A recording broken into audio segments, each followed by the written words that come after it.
അസ്സലാമു അലൈക്കും വറഹ്മത്തുള്ളാഹി വബറകാതുഹു. അൽഹംദുലില്ലാഹി വഹ്ദഹു വസ്സലാത്തു വസ്സലാമു അലാ നബീന ബഅദ്.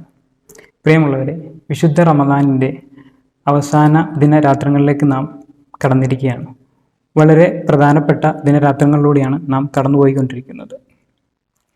നമുക്കറിയാം, വിശുദ്ധ റമദാനിൽ മറ്റു മാസങ്ങളെ അപേക്ഷിച്ച് സൽക്കർമ്മങ്ങളിൽ കൂടുതൽ നാം മുന്നേറാറുണ്ട്. എന്തായിരിക്കും ഇതിന് കാരണം? റസൂൽ സല്ലല്ലാഹു അലൈഹി വസല്ലം നമ്മെ പഠിപ്പിച്ചു തന്നിട്ടുണ്ട്, അള്ളാഹു സുബ്ഹാനഹു വ തആല വിശുദ്ധ റമദാനിൻ്റെ പിറ കണ്ടു കഴിഞ്ഞാൽ വാനലോകത്തിൽ മുഴുവൻ പിശാചുക്കളെയും ബന്ധിക്കുമെന്നുള്ളത്. അപ്പോൾ മനുഷ്യരിൽ പൈശാചിക പ്രേരണ മൂലം ഉണ്ടാകുന്ന മുഴുവൻ തെറ്റുകളിൽ നിന്നും അവൻ മാറി നിൽക്കുകയും അവൻ റമദാനിൽ കൂടുതൽ സൽക്കർമ്മങ്ങളിൽ മുന്നേറുകയും ചെയ്യും. ഒരു മനുഷ്യൻ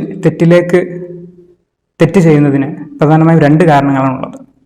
ഒന്ന് അവൻ്റെ ഇച്ഛകളാണ്, മറ്റൊന്ന് പൈശാചിക പ്രേരണയാണ്. ഇച്ഛകളെ നിയന്ത്രിക്കാനുള്ള ഏറ്റവും വലിയ പരിശീലന കളരിയാണ് റമദാൻ എന്നുള്ളത്.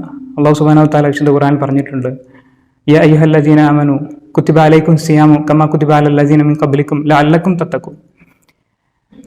നിങ്ങൾ തഖ്വയുള്ളവരായി തീരുവാൻ വേണ്ടി നിങ്ങൾക്ക് മുമ്പുള്ളവർക്ക് നിർബന്ധമാക്കപ്പെട്ടതുപോലെ നിങ്ങൾക്കും നോമ്പിനെ നാം നിർബന്ധമാക്കി. അപ്പം വിശുദ്ധ റമദാന്റെ ഏറ്റവും വലിയ ലക്ഷ്യം തഖ്വ എന്ന് നമുക്ക് ഇതിൽ മനസ്സിലാക്കാം. ആ തഖ്വ ആർജിച്ചെടുക്കുന്നത് വഴി നമുക്ക് വിശുദ്ധ റമദാനിന് ശേഷവും സൽക്കർമ്മങ്ങളുമായി മുന്നോട്ട് പോകാൻ സാധിക്കും. അതിനുവേണ്ടി നാം രണ്ടാമതായി ശ്രദ്ധിക്കേണ്ട കാര്യം പൈശാചിക പ്രേരണകളാണ്. പിശാചിൻ്റെ ഇത്തരം പ്രേരണകളിൽ നിന്നും രക്ഷ തേടുന്ന ഒരു സുപ്രധാനമായ പ്രാർത്ഥന അള്ളാഹു നമുക്ക് പഠിപ്പിച്ചു തരുന്നുണ്ട്. വിശുദ്ധ ഖുർആനിലെ 23-ാമത്തെ അധ്യായമായ സൂറത്തുൽ മുഅ്മിനൂനിൽ 97-98 വചനത്തിൽ റബ്ബി ഔദു ബിക മിൻ ഹമസാത്തി ശയാത്തീൻ വ ഔദു ബിക റബ്ബി അൻ യഹ്ദുറൂൻ. രക്ഷിതാവേ, പിശാചുകളുടെ ദുർബോധനത്തിൽ നിന്നും ഞാൻ നിന്നോട് രക്ഷ തേടുന്നു. അത്തരം പിശാചുക്കൾ എന്നിൽ ഹാജരാവുന്നതിൽ നിന്ന് പോലും ഞാൻ നിന്നോട് കാവൽ തേടുന്നു. അപ്പോൾ പൈശാചികമായ മുഴുവൻ പ്രേരണകളിൽ നിന്നും രക്ഷ തേടിക്കൊണ്ടുള്ള ഈ പ്രാർത്ഥന നാം പഠിക്കുകയും നാം പ്രാവർത്തികമാക്കുകയും ചെയ്യുക. വിശുദ്ധ റമദാൻ അനുകൂലമായി സാക്ഷി പറയുന്ന മുത്തക്കികളിൽ അള്ളാഹു നമ്മെ ഉൾപ്പെടുത്തി അനുഗ്രഹിക്കുമാറാകട്ടെ. അസ്സലാമു അലൈക്കും വറഹ്മത്തുള്ളാഹി.